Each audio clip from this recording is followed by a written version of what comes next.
Well, some very unfortunate news in football this afternoon. Alexis Nunes here alongside Mark Ogden. We've just learned, Oggy, that the absolute legend that is Sir Bobby Charlton, absolute legend of Manchester United, of England as well, won pretty much everything that there was to win in football. We know exactly how much he's meant to the club and the country. Unfortunately, today he has passed away after his battle with dementia. Oggy, like I said, you and I are of two very different ages.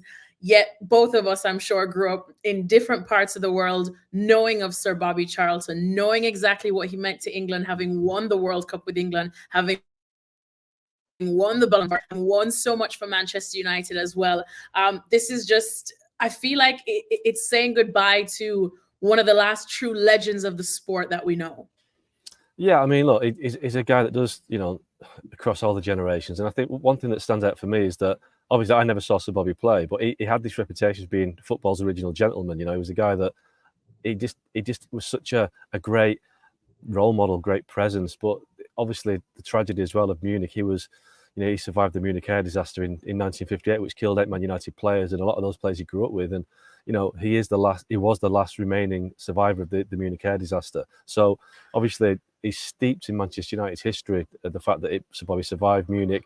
10 years later, he was the captain that lifted the European Cup when they won the European Cup for the first time under Sir Matt Busby against Benfica. And 2 years prior to that, he won the World Cup with England. So this is a footballer who was, like you say, a legendary figure at Manchester United, but also with England as well. I think there were only 2 players who actually played, 2 English players who played in the World Cup final and the European Cup final. It was Sir Bobby and Nobby Stiles. So, his legacy is huge. And I think when Pele passed away last year, I think there was a global sadness about Pele passing. I think the same with Sir Bobby Charlton, because he transcended football and sport. He went into directorship once he finished playing. He was the Man United director for a long time.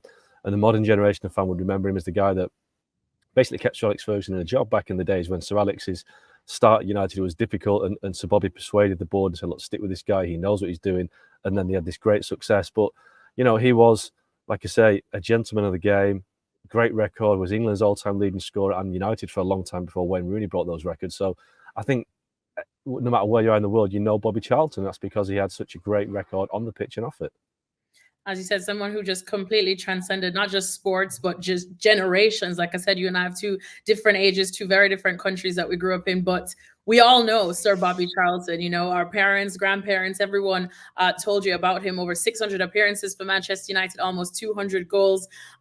You just mentioned exactly what he won with England. In terms of his style of football, because you talk to pretty much any of the top footballers. We recently heard from David Beckham, who came out in his documentary, and he spoke about watching Sir Bobby Charlton. Even the young ones now that are in their early 20s still will tell you that they have watched tapes. If they're an attacker, even the defenders would watch tapes of Sir Bobby Charlton. He has been regarded as one of the best attacking players of all time. For you, as someone who watches the game with a keen eye, where does he rank for you, if we can even rank the great man like that?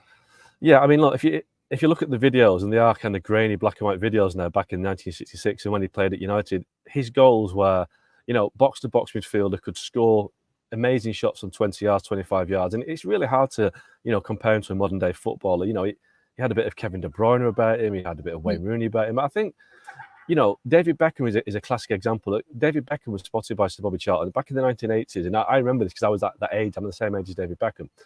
Bobby Charlton used to have his Bobby Charlton soccer schools where kids would go and train with, Bobby Charlton. And Bobby Charlton would be one of the coaches, and he coached David Beckham for a while, and he spotted him, and Beckham won a trip to Barcelona as part of the star pupil of Bobby Charlton soccer schools. And when he became a Man United player, Beckham was often compared to Bobby Charlton because he had the same style.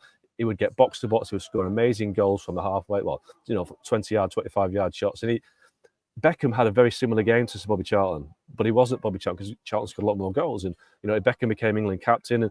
But it's so hard in the modern era to say what he was like. But it was a midfielder who scored goals at the rate of a forward, and at the same time he was a gentleman on and off the pitch, and he was a distinguished ambassador for the game. There isn't really a modern equivalent of Sir Bobby Charlton, but I think Man United obviously will be bereft at his loss, because he was a guy that maybe he carried the torch of the Munich generation, and that link has gone now. So it's a huge loss for English football, but an even bigger loss for Manchester United. Indeed, I think the entire country and, of course, Manchester will definitely be very sad over the next couple weeks, because Sir Bobby Charlton, unfortunately, has passed away today, like we said, after quite a battle with dementia. But we know that this is a name that we will not forget anytime soon.